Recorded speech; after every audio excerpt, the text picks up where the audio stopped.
வணக்கம் நேயர்களே. சர்வதேச யோகா தினத்தையொட்டி உலகெங்கும் யோகா என்ற தலைப்பில் யோகாச்சாரியர் ரியூனியன் தீவில் குடியேறியிருக்கக்கூடிய புதுச்சேரியை சேர்ந்த தமிழரான டாக்டர் நீலமேகம் அவர்களை சந்தித்து உரையாடி கொண்டிருக்கின்றோம். இந்த நிகழ்ச்சியினுடைய இரண்டாவது பகுதி இப்போ ஆரம்பமாகுது. நிறைய செய்திகள் முதற் பகுதியில் நேயர்கள் கண்டு ரசித்தாங்க, தெரிஞ்சுக்கிட்டாங்க. யோகாவை பற்றி இன்னும் தொடரலாம். இப்போ இந்த பயிற்சியெல்லாம் எடுக்கும் பொழுது நீங்கள் பல நாட்டவருக்கும், இப்போ நம்ம ஊரில் எடுக்கிறாங்க, பயிற்சி சொல்லித்தர்றாங்கன்னா நம்முடைய உணவு பழக்கத்துலேருந்து எல்லாமே கிட்டத்தட்ட ஒரு மாதிரியாக இருக்கும். இப்போ நீங்கள் அங்கே சொல்லித்தரும் பொழுது உங்களுடைய மாணவர்கள் பலதரப்பட்ட உணவு பழக்க வழக்கம், கலாச்சார பழக்க வழக்கம் எல்லாம் கொண்டவங்களாக இருப்பாங்க. அதில் சுவாரஸ்யமான அனுபவங்கள்லாம் வந்திருக்கும்ல, அவங்களுக்கு விளக்கம் சொல்கிறது. ஐயோ, அது ஃப்ரெஞ்சு மொழியில் தான் சொல்லி ஆகணும்னு வச்சுங்களேன். அப்போ அந்த என்கிட்ட புரிஞ்சுதா அவங்களுக்கு? நல்லா புரியுது. ஏன்னு சொன்னால் என்னுடைய கிளாஸில் நான் இப்போ கிளாஸுக்கு போகிறேன்னா முதல்ல அவங்கள உட்கார வச்சு இப்போ இன்றைக்கி என்ன கிளாஸை எடுக்க போகிறேன்றது சொல்லிவிடுவேன். நான் சும்மா பிளைண்டாக உட்கார வச்சு காலை தூக்குங்க, கையை தூக்குங்க, மூச்சு பயிற்சி இப்படி செய்யுங்க, அப்படி செய்யலாம் அப்படிலாம் சொல்கிறது கிடையாதுங்க. ஒரு 10 நிமிஷம் அவங்களோட உட்காந்து அவங்களுடைய கஷ்டங்கள் எல்லாத்தையும் தெரிஞ்சுக்கிட்டு இப்படிங்கிறீங்க. சில சமயங்களில் கிளாஸ் எடுக்கும்போது பார்ப்பேன் நான், மக்களுடைய மனநிலை எப்படி இருக்குது, அவங்க முகம் நல்லா இருக்கிறீங்களா, ஏன் ரொம்ப கஷ்டமாகறீங்க, அப்போ அந்த கேள்வி கேட்கும்போது அவங்களுக்கு ஒரு சந்தோஷம். அப்போ அந்த ஒரு நிலைமையை உருவாக்கும்போது எந்த யோகா வகுப்பு செஞ்சாலும் ஒரு 5 நிமிஷமாவது வகுப்பில் உள்ள எத்தனை பேர் இருக்காங்க அத்தனை பேர்கிட்ட பேசிட்டு அதன் பிறகு செய்யும்போது அதுலேருந்து ஒரு கிடைக்கின்ற ஒரு கோஆர்டினேஷன்றது, தொடர்பு, ஆசிரியருக்கும் மாணவர்களுக்கும் உள்ள தொடர்பு ஒரு ஹார்மோனியஸ் பண்ணுதுங்க. அதான் அருமையான முறையில் அப்படியே கொண்டு போகும்போது சில சமயங்களில் யாரோடு இயங்குறோம், யாருக்கு சொல்லித்தரோன்றதை பற்றின ஒரு உணர்வோடு அது அந்த சில சமயங்களில் 1 மணின்றது 1:30 மணி 2 மணி கூட கிளாஸ் நீண்டுடும். அப்போ அந்த அளவுக்கு ஒரு இன்ட்ரெஸ்டிங் வந்துருப்போகுது மக்களுக்கு மத்தியில்னு வச்சுங்க. பல்கலைக்கழக மாணவர்களுக்கு அங்கே அது வேற, அது தனி, அது ரொம்ப அக்ரெசிவ் யோகா ட்ரைனிங்னு வச்சுங்களேன். நம்ம அந்த பயிற்சிகளுக்கு இப்போ பல்கலைக்கழகத்தில் அதுக்கு என்ன பாடத்திட்டம் மாதிரி, தேர்வு மாதிரி அதெல்லாமும் செஞ்சீங்களா? நான் ஒரு 20 வருஷமாக அந்த தேர்வுலாம் இல்லாமல் இருந்தது. 20 வருஷத்துக்கு பிறகு யூனிவர்சிட்டி சப்ஜெக்டாக ஆக்கி விட்டாங்க. அப்போ அவங்களுக்கு அதாவது யோகா மற்ற சப்ஜெக்டில் கோஆர்டினேஷன் பண்ணாமல் அதுக்கு ஒரு தனியான இடத்த கொடுத்து அதுக்குன்னு 2 பாயிண்ட் கொடுக்குறாங்க. ஒரு பையன் பாஸ் பண்ணணும்னு சொன்னால் அதில் 2 பாயிண்ட்டு கண்டிப்பாக எடுத்தாகணும். ஒன்று மியூசிக்கில் எடுக்கணும், ஒன்று ஸ்போர்ட்ஸில் ஏதாகிலும் ஒரு ஸ்போர்ட்ஸ் எடுக்கணும், இல்லாட்டினா யோகாவில் எடுத்துக்கணும். அந்த ஒரு நிலைமைக்கு கொண்டு வந்தேன் நான் அங்கேன்னு வச்சுங்களேன். அப்போ அது எந்த ஒன்றும் இதுலையும் இல்லாமல் ரெயின்வேத்தில் ஒரு யூனிவர்சிட்டி சப்ஜெக்டாகவே ஆக்கி பார்த்தேன்னு வச்சுங்களேன். இந்த ரியூனியன் தீவு வாழ்க்கை பயிற்சி இதுக்கு நடுவுலையே நீங்கள் திரும்பி உலகம் சுற்றும் வாலிபன் ஆயிட்டீங்கல்ல.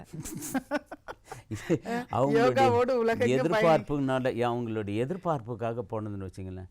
அங்கே இப்போத்திய சூழ்நிலையில் அப்பத்தி இருந்த நிலைமைக்கும் இப்போ இருக்கிற நிலைமையும் மக்கள் ரொம்ப வாண்டடாக இருக்குதுங்க இப்போ யோகா. அப்போ ஜெர்மனியில் கொஞ்சம் நாள் இருந்தேன். அதன் பிறகு இங்கிலாண்டில் கூப்பிட்டுருந்தாங்க. இங்கிலாண்டில் போனேன். அது ஒரு பெரிய ஆசிரமம். அந்த ஆசிரமத்தில் ஸ்பெஷல் ஸ்பீச்சுக்காக கொடுத்துருந்தான்னு வச்சுங்களேன். அப்போ அந்த இடத்துல இருந்தேன். அதன் பிறகு இட்டாலியில் இன்டர்நேஷ்னல் யோகா ஸ்போர்ட்ஸ் ஃபெஸ்டிவல் நடத்துனாங்க. அது அந்த இதில் 3 நாள் என்னெல்லாம் பண்ணீங்க? இட்டாலியில் ஸ்பீச் கொடுத்தேன். இந்த ட்ரைனிங்க்கு எப்படி சில பொஸ்தர்கள் ஈஸியான முறையில் அப்டைன் பண்ண முடியுன்றதை கற்றுக் கொடுத்தான்னு வச்சுங்களேன். அங்கே ஏற்கனவே யோகா பயின்றவங்கள்லாம் இருந்தாங்களா? அதில் நிறைய ஆசிரியர், அது ஆசிரியர்கள் எல்லாம் சேர்ந்து செய்யறதுன்னு வச்சுங்களேன். சரி, வெறும் ஆசிரியர்கள் எல்லாம் சேர்ந்து மக்களை வர வச்சு யோகா டெமான்ஸ்ட்ரேஷன் பண்ணி காட்ட சொல்கிறதுங்க. அதுலேருந்து சர்டிஃபிகேட்டு, டிப்ளமு, ப்ரைஸில் எல்லாம் கொடுத்தாங்கன்னு வச்சுங்களேன். அது 1986 நான் அங்கே போயிருந்தேன்னு வச்சுங்களேன், ஜெனேவுன்றத. என்னுடைய நிலைமைக்கு நான் பழகினவர்களும் ரொம்ப பெரிய பெரிய யோகா ப்ரொஃபஸர்லாம் இறந்துட்டாங்க, வயசானவங்க தானே. இப்போ அந்த காலத்தில் வெறும் வயசு. அது எப்போ அதாவது நீங்கள் சொல்கிறதெல்லாம் வெளிநாடுகள் எல்லாம் ஏற்கனவே பயின்றவங்க இருந்தாங்கன்னு சொல்லிங்களே, அவங்க எப்படி யோகாவில் தேர்ச்சி பெற்றாங்கன்றதெல்லாம் நீங்கள் அவங்க அனுபவம்லாம் கேட்டிருக்கீங்க? அவங்களுக்கு பெரும்பகுதி இந்தியாவுக்கு வர்றது, சில பேர் வந்து செல்ஃப் மோட்டிவேஷனில் யோகாவை அவங்களே கற்றுக்கிறது புத்தகங்கள் மூலிமா ரேடியோ அப்படி சில விஷயங்களை வந்து கறந்துக்கினேன். இப்போ பரவாயில்ல, இப்போ அவங்கெல்லாம் யூடியூபு அந்த மாதிரி எல்லாம் வீடியோக்கள் இருக்குது. மீடியேஷன் நிறையா வந்து பார்க்கறதுனால அவங்க அந்த வாழ்க்கையை வந்து சாக்ரிஃபைஸ் பண்ணிக்கிறாங்கன்னு வச்சுங்களேன். ஸ்பிரிச்சுவல் வே ஆஃப் லைஃப்னு சொல்லிட்டு யோகாவில் போட்டுக்கின்னு அவங்களுடைய பாணியில் வந்து யோகா சொல்லி கொடுத்துன்னுக்குறாங்கன்னு வச்சுங்களேன். ஆனால் என்னை பொறுத்தவரைக்கும் இந்த யோகா கலை என்பது வந்து நம்மளுடைய இந்திய பாரம்பரியம். அதை வந்து யார் எங்கே போனாலும் அது மறக்கக்கூடாது. கற்றுக் கொடுக்குறவங்க மனசில் அதை ஏற்படுத்தி விடணும்.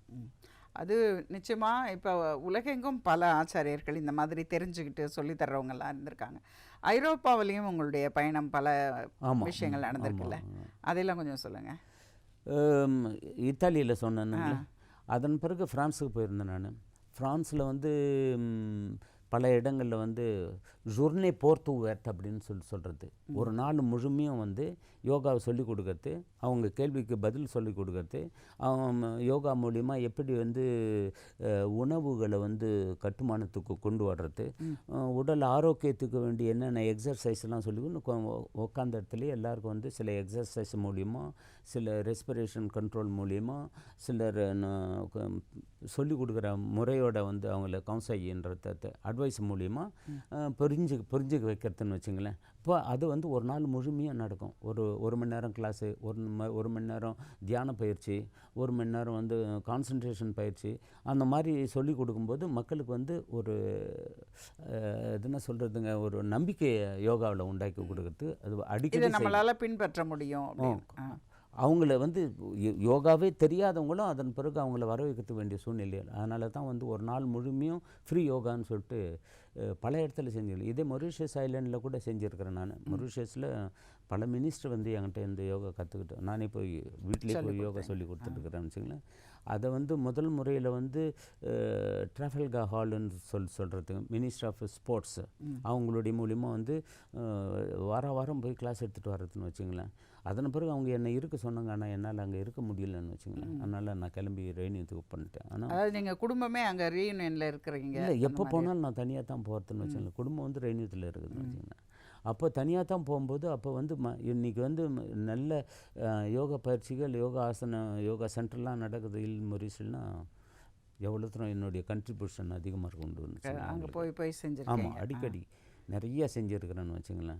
என் education minister, finance minister, prime minister அவரு கூட கிளாஸ் எடுத்துருக்குறேன்னு வச்சுங்களேன். அனிருத் ஜெகநாத்ன்றதுங்க. அவர் இறந்துட்டாங்க. அவரோட பிள்ளையார் மகனார் தான் இப்போ வந்து ஒரு ப்ரைம் மினிஸ்டர் ஆகுறாங்க. அதே மாதிரி ஸ்போர்ட்ஸ் மினிஸ்டர், அப்புறம் நிறையா பேருக்கு நிறையா ஒரு செகண்ட் கூட ரெஸ்ட் இல்லாமல் கிளாஸ் எடுத்துருந்தேன். அது வந்து 1982லங்க. தொடர்ச்சியான வகுப்புகள், தொடர்ச்சியான பயணங்கள். இப்போ பேசிகிட்டு இருக்கும்போது நீங்கள் வந்து உணவு கட்டுப்பாடு பற்றி சொன்னீங்க. ஆமாம், பொதுவாகவே ஒரு யோக கலையை பயிலணும், யோகாவை பின்பற்றணும் அப்படின்னா உணவு பற்றிய திட்டவட்டம் எப்படி இருக்கணும்? நம்ம அந்த கட்டுப்பாடுகள்லாம் எப்படி மனசில் வச்சுக்கணும்? கட்டுப்பாடு யோகா மூலியமாக தான் அந்த கட்டுப்பாடு கொண்டு வரணுன்ற அவசியம் இல்லை. யோகா பயிலணும் அப்படின்னா ஆமாம், ஒரு மனிதன் யோகா பயின்றுன்னு இருக்கிறவங்களுக்கு சொல்கிறேன். இப்போ திடீர்னு ஒருத்தர் வந்து யோகாவுக்கு நான் வரேங்க, எனக்கு இது வரைக்கும் அனுபவமே கிடையாதுங்க, நான் யோகா கற்றுக்கணுங்க அப்படின்னு சொல்லிட்டு வரும்போது அவங்ககிட்ட போய் நம்ம வந்து இப்படி தான் உணவு கட்டுப்பாடு இருக்கணும், இப்படி தான் நீங்கள் வந்து செயல்படணும், இப்படி தான் இருக்கணும் அப்படின்னு சொல்லும்போது திடீர்னு அவங்களுக்கு ஒரு ஷாக்காக இருக்கிறதுக்கு வழி உண்டுங்க. அப்போ நம்ம கிராஜுவலாக அவங்களுக்கு சொல்லும்போது எப்படி சொல்லலாம்னா, இந்த பாருங்கள், நீ உடலை வந்து ஆரோக்கியமாக வச்சுக்கணும், அதுதான் முக்கியம் இல்லைங்களா அப்படின்னு சொல்லும்போது நம்மளுடைய உணவு கட்டுப்பாடு என்பது இருக்கிறது பாருங்க நல்லா புரிஞ்சுக்கணும். உடல் வந்து காலையிலேருந்து மதியம் வரலும், இரவு வரலும் எந்த நேரமும் மூமெண்ட்லேயே இருந்துன்னு இருக்குது. ஒரு குறிப்பிட்ட நேரம் வந்துட்ட உடனே நம்ம போய் படுத்துக்கிறோம். அப்போ அந்த உடலுக்கு வந்து மூமெண்ட்டே கிடையாது. அப்போ நம்ம எது சாப்பிட்டாலும் டே டைமில் சாப்பிட்டுடுங்க. டே டைமில் சாப்பிட்டுட்டு இரவு மணி 6:30 மணி 7 மணிக்கெல்லாம் வந்து சாப்பாடு சாப்பிட்றத நிறுத்திடுங்க. இப்போதைக்கு வேர்ல்டு முழுமையும் வந்து நைட்டில் தாங்க வந்து ஃபுல் சாப்பாடு சாப்பிட்றோம். ஆமாம், இரவு உணவுகள் தான், இரவு விருந்துகள் தான் அதிகமாக. அதனால தான் வந்து உடல் ஆரோக்கியம் கெடுதுங்க. அப்படின்னு சொல்லும்போது நீ எது ஒன்றாலும் வந்து டே டைமில் எது ஒன்றாலும் சாப்பிடு.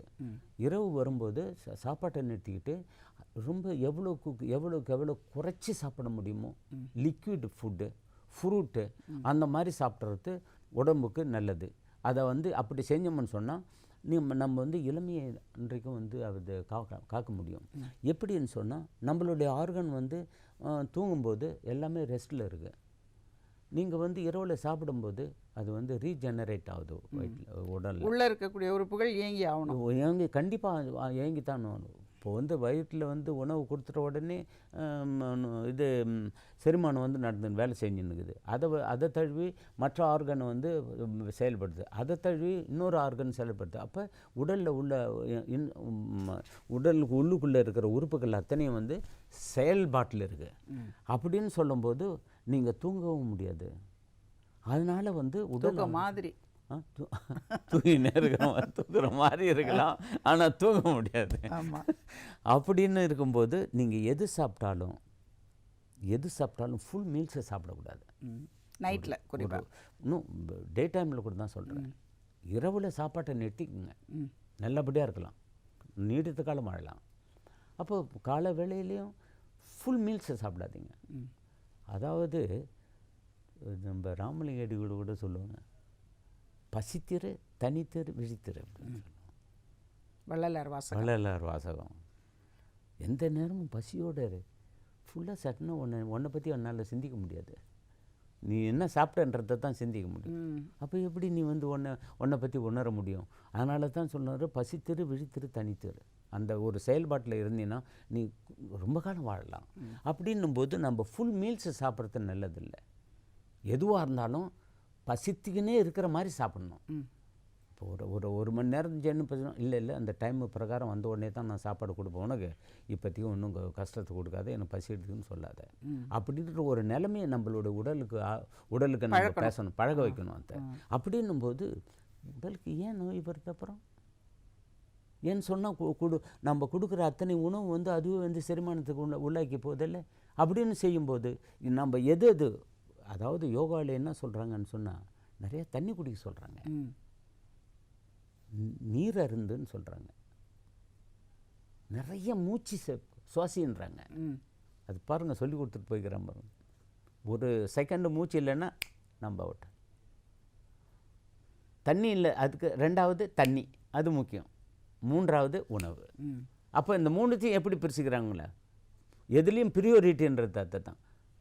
மூச்சு நிறைய பழக்கம் செய்ய, தண்ணீரை வந்து ஒரு குறிப்பிட்ட அளவுக்கு உன்னுடைய உடலுக்கு செலுத்து, உணவை வந்து குறைச்சி சாப்பிடு.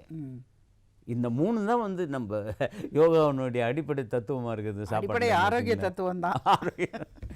அப்போ ஆரோக்கியமான முறையில் உடல் வேணுமென்னு சொன்னால் இந்த 3 விதத்தையும் வந்து நிறைய சுவாசிக்கணும், நிறைய தண்ணி குடிக்கணும்னு, குறைந்த அளவுக்கு சாப்பிடணும். அப்படின்னு சொல்லும்போது ஆட்டோமேட்டிக்காக அவருக்கு உடல்நிலை நல்லா இருக்குது. அதுக்காக நிறைய எக்ஸசைஸ் செய்யணுன்ற அதில் குறிப்பிடலைங்களே. நிறையா நம்மளுடைய உடல் ஆரோக்கியமான முறையில் கொண்டு போகணும்னு சொன்னால் இந்த 3 முறையை நம்ம இதை கடைபிடிச்சோம்னா கஷ்டம் இருக்கிறது வழி இல்லைங்க. அடிப்படையான விஷயங்களை சொன்னீங்க. அதில் மூச்சு சுவாசத்தை பற்றி சொல்கிறீங்க. சுவாசத்தை கண்காணிப்பது, சுவாசத்தை சரியான முறையில் செஞ்சுக்கிறதுன்றது யோக பயிற்சி இல்லாமலே சாதாரணமாகவே இருக்கணுன்றீங்க இல்லையா? அந்த சுவாசத்தை எப்படி ஒரு சராசரி மனிதர், சாதாரண மனிதர் கண்காணிக்கிறது, சரியாக சுவாசிக்கிறதுன்றது எப்படி? ஒரு மனித உடலுக்கு முக்கியமாக தேவைப்படுறது என்னன்னாங்க, சுவாசம். அடுத்து நம்மளுடைய சுவாசத்துக்கு பிறகு சில எக்ஸசைஸ்ன்னு சொல்கிறாங்க, அதை தான் ஆசன பயிற்சிகள்னு சொல்கிறது. அடுத்து 3வது இது வந்து தியான பயிற்சிகள். தியானம் சொல்லார சும்மா இருன்னு சொல்லுவாங்க. பேசாமல் நீ உக்காந்தாலே போதும், அதுக்காக மந்திரம் உச்சரிச்சிக்கின்னு அதை இப்போ வந்து பண்ணிக்கின்னு தேவையில்லை. நீ சொல்ல நிறுத்திக்கிட்டு உக்காரு, உன்னுடைய உடம்பு எந்த அளவுக்கு வருதுன்னு பாருன்னு சொல்கிறது. அப்போ இந்த 3 நிலைமையும் தான் வந்து யோகாவினுடைய அடிப்படை தத்துவமாக இருக்குதுங்க. சுவாசம் நிறையா பண்ணேன், குறைஞ்ச எக்ஸசைஸ் பண்ணேன், ஆனால் தியானம் நிறையா பண்ணேன்.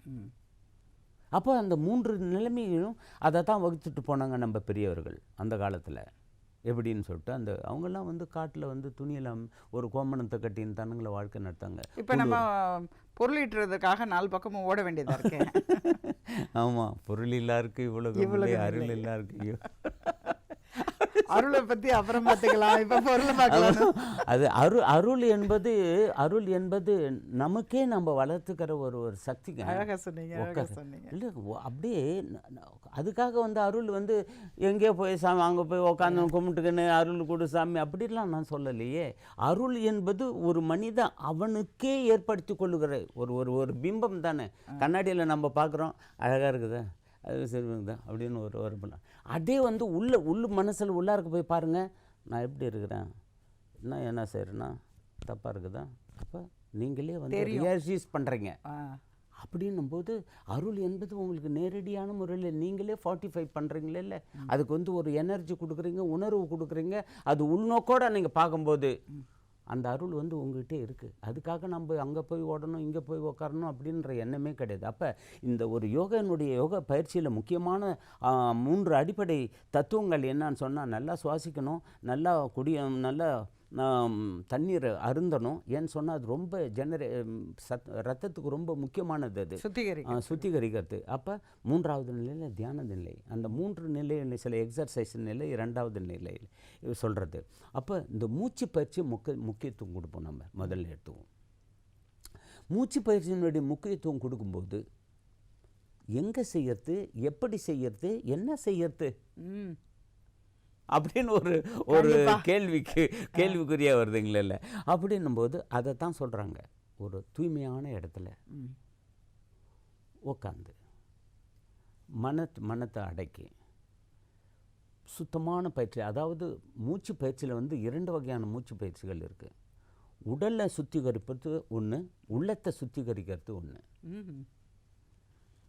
உடலை சுத்திகரிக்கிறதுன்றது வந்து சூக்ஷ்மம், அந்த ஸ்தூலம்ன்றது. உள்ளத்தை சுத்திகரிக்கிறது வந்து சூக்ஷ்மம்ன்றது, சீக்ரெட் ஓப்பன். இந்த 2 நிலைமையில் நம்ம வந்து மூச்சு பயிற்சி பண்ண கற்றுக்கணும்னு சொல்கிறாங்க. இப்போ வந்து பாருங்களேன், இப்போ நிறையா சாப்பிட்டுட்டோம், அந்த பவுல்ஸை எப்படி க்ளீன் பண்ணுறது, புரியுதுங்களா? பவுல்ஸை எப்படி க்ளீன் பண்ணுறது? சில ஆஸ்மா, அலர்ஜெட்டிக், ப்ராங்கைட்டிஸ் அந்த மாதிரி பிரச்சனை வருது, அதெல்லாம் எப்படி க்ளீன் பண்ணுறது? மாத்திரை இல்லையா? இல்லையே, தேவையில்லையே மாத்திரை. அப்போ அதுக்கு சில எக்ஸசைஸுங்கள்லாம் இருக்குது, மூச்சு பயிற்சி. இப்போ அந்த சூக்ஷ்மன்றதுல ஸ்தூலம்ன்ற நிலைமைக்கு வரேன் நான். உடலோட மூச்சு பயிற்சிகளை எப்படி அப்ளிகேஷன் கொடுக்கறது அப்படின்னு சொல்லி இந்த சின்ன சிக்கல்கள் ஒவ்வொன்றையும் மூச்சு பயிற்சிகள் மூலமாகவே நிவர்த்தி பண்ணிக்கலாம். அதை வந்து இப்போத்தையும் வந்து வெளிநாட்டில் சொல்கிறாங்க டிஜிட்டல் ரெஸ்பிரேட்டரி அனலைசர் அப்படின்னு சொல்லிட்டு. இப்போ அந்த நீங்கள் போய் அங்கே உட்காந்திங்கன்னு சொன்னால் அது மூச்சை வந்து கம்ப்ளீட்டாக ஷார்ட் அவுட் பண்ணி கொடுத்துரும். அது எத்தனை % நீங்கள் உங்களுடைய நுரையீரல் வந்து ஆக்சிஜன் உட்கொள்ளுது, எத்தனை % வந்து நீங்கள் சுவாசிக்கும் போது உட்கொள்கிறீங்க, வெளியில் விடுறீங்க, எல்லாத்தையும் கம்ப்ளீட்டாக ரியலைஸ் பண்ணி கொடுத்துருப்போம். இந்த வாயால் சுவாசிக்கிறது தவறு அப்படின்ற மாதிரிலாம் ஒவ்வொரு விளக்கங்கள் இருக்குல்ல. வாயாலையும் சுவாசிக்கலாம், அதில் தவறே கிடையாது. இப்போ திடீர்னு மூக்கு அடைச்சி போச்சு, ஒப்ளிகேஷன் தான், மூக்கு அடைச்சி போச்சு, அப்போ வாயால் தானே சுவாசித்தாகணும். அப்போ அதுக்கு அதை வந்து எந்த அளவுக்கு முயற்சி பண்ணி வாயால் சுவாசிக்கணும், அதை அந்த அடக்குமுறை கொண்டு வரணும். அதுதான் யோகா சொல்லி கொடுக்குது. இப்போ வந்து குளிர்ச்சியில் ஒன்றையும் போந்துட்டீங்க, குளிர்ச்சியான முறையில் வந்து மூச்சு சுவாசிக்கும் போது சினீஸை வந்து குளிர்ச்சி ஆக்கணும், உடனே அச்சும்ன்றோம் நம்ம. திடீர்னு தும்பல் வந்து போகுது, என்னடா அது எப்படி தும்பல் வந்தது, அடாடாடாடா நான் கிளீமை கொஞ்சம் தூக்கி விட்டுட்டேன் நான், அந்த கிளீமனுடைய இது கூலிங் வந்து மூக்கில் பட்டுன்னு அது அலர்ஜியை தூண்டி போட்டு அப்படின்னு சொல்லிட்டு சொல்கிறோம். அப்போ அதுக்கு தகுந்த மாதிரி எப்படி சுவாசிக்கின்றது. இப்போ வந்து ரொம்ப டிரான்ஸ்ஃபர் ஆகிப்போச்சு, நல்லா உஷ்ணத்தில் வந்து வரீங்க, அப்படியே தனியாக கொட்டுதுன்னு வச்சுங்களேன். அந்த சமயத்தில் நீங்கள் சுவாசிக்கும்போது அப்பயும் அச்சும் வரும்.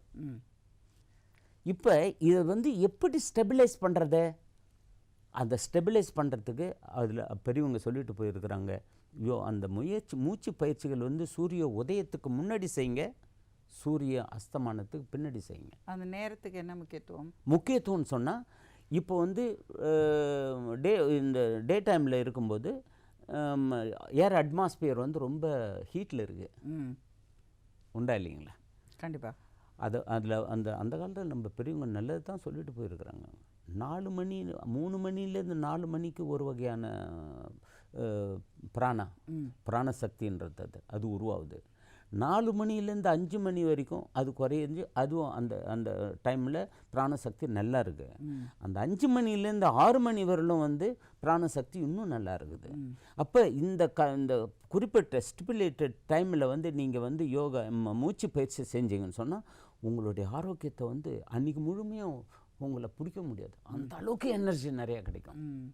இந்த அதிகாலையில் எழுந்து இந்த மூச்சு பயிற்சி செய்யும்போது அதில் கிடைக்கக்கூடிய இன்பங்கள் நமக்கு மட்டும் கிடையாது, நம்மளுடைய மனநிலைக்கு மட்டும் கிடையாது, நம்ம உடல் ஆரோக்கியத்துக்கு ரொம்ப நல்லது. அதனால தான் ஸ்தூல உடம்பு அப்படின்னு சொல்கிறது, சூக்ஷ்ம உடம்பு ஸ்தூல உடம்புன்னு சொல்கிறாங்க. அதுக்கு வந்து எப்படி பியூரிஃபிகேஷன் பண்ணுறதுன்னா டே டைமில் ரெஸ்பிரேஷன் மூச்சு பயிற்சி செஞ்சோம்னா காற்று வந்து சூடு ஜாஸ்தியாக இருக்குது. அது அந்த காற்றினுடைய சூட்டினால வேறு வகையான காம்ப்ளிகேஷனும் கொண்டு வருது. ஆனால் அந்த கால வேளையில் நீங்கள் செய்யும் அதிகால வேளையில் நீங்கள் செய்யும்போது காற்றுனுடைய அப்போ தான் புது கிளைமேட் அப்படியே மாறுது இல்லைங்களா? இல்லை, இரவு வந்து உழுந்து போகுது, பகல் ஆரம்பிக்குது. அந்த சமயத்தில் இரவு உழுது பகல் ஆரம்பிக்குது, அந்த குளிர்ச்சியும் இருக்கும். பகல் உழுது இரவு ஆரம்பிக்குது. அப்போ இந்த 2 சமயங்களில் வந்து நீங்கள் செஞ்சு பாருங்கள், உங்களுடைய உடல் ஆரோக்கியம் எப்படி இருக்குன்னு நீங்களே அனலைஸ் பண்ணிக்கலாமே. சுவாச பயிற்சிகளுக்கான நேரம் இது. சுவாச பயிற்சிகளுக்கான நேரம் அது. உடலுக்காக சொல்ல வரேன்.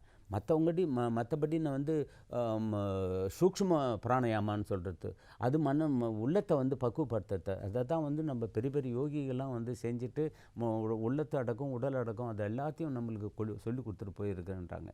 அந்த ஒரு நிலைமைக்கு நம்மளால் போகட்டாலும் அதை தொட்டு தானே பார்க்கலாமே. இந்த பயிற்சிகளின் போது பின்னணியில் இசை ஒலிக்கிறது அல்லது வந்து குறிப்பிட்ட மந்திர ஒலிகள் திரும்ப திரும்ப ஒரு சாண்டிங் மாதிரி அதெல்லாம் வந்து சொல்கிறாங்க. அது வந்து நம்மளை ஒருமுகப்படுத்த உதவும் அப்படின்ற மாதிரியான இதெல்லாம். இந்த பயிற்சிகள் அப்படியெல்லாம் இல்லாத இடத்துலையுமே கூட பின்பற்ற முடியுமா? அது எந்த அளவுக்கு இதெல்லாம் உதவுது? நீங்கள் ஒரே ஒரு சின்ன உதாரணத்துக்கு பெரிய நம்மளுடைய மகான்கள்லாம் எவ்வளோ பேர் இறந்துட்டாங்க. அருணகிரிநாதர், ராமலிங்க அடிகள், அவையார், இவங்கெல்லாம் பெரிய பெரிய ஆளுங்க. பட்டினத்தார், பெரிய யோகிங்க அவங்கெல்லாம் அவங்கெல்லாம் மியூசிக்கை வச்சுக்கிட்டா வந்து ஒரு மனநிலையை ஒருமுகப்படுத்தினாங்க இல்லையே. ஒரு தனி மனிதங்கிட்ட இருக்கிற அந்த கெப்பாசிட்டியை வளர்த்துக்கிட்டாலே அதுக்காக வந்து ஒரு ஒரு ஒரு சப்தமோ ஒரு ஒரு ஹார்மோனியஸ் மியூசிக்கோ அதெல்லாம் வந்து நமக்கு வந்து ஒரு தூண்டுதல்கள் தேவைப்படுது. ஒரு உண்மையிலே செய்யணும்னு சொன்னால் அந்த இதெல்லாம் தேவைன்னு அவசியம் இல்லை.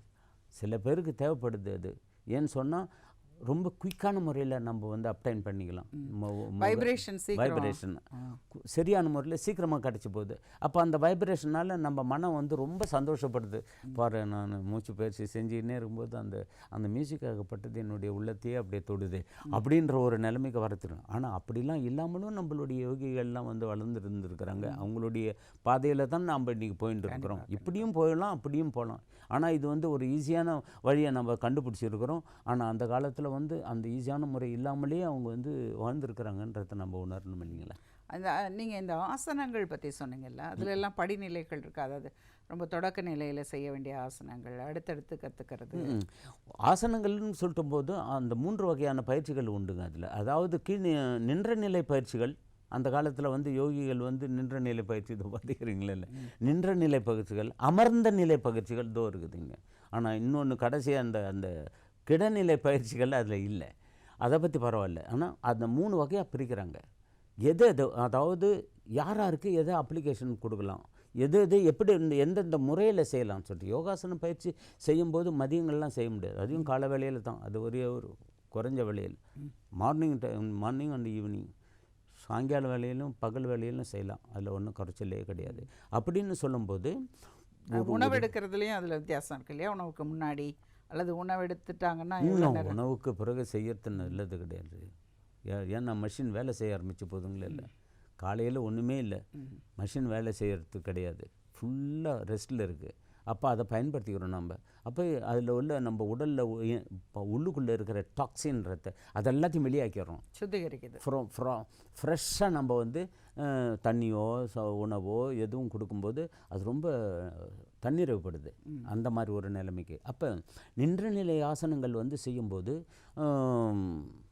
இந்த பகுதியை கம்ப்ளீட்டாக என்னென்ன இது இருக்குது பாருங்களேன். இந்த ரேன்றது, அப்புறம் இந்த பகுதியில் இருக்கிற கீழ்நிலையில் இருக்கிற ஆர்கன் அத்தனையும் வந்து பியூரிஃபிகேஷன் பண்ணுது நின்ற நிலை ஆசனத்தில்.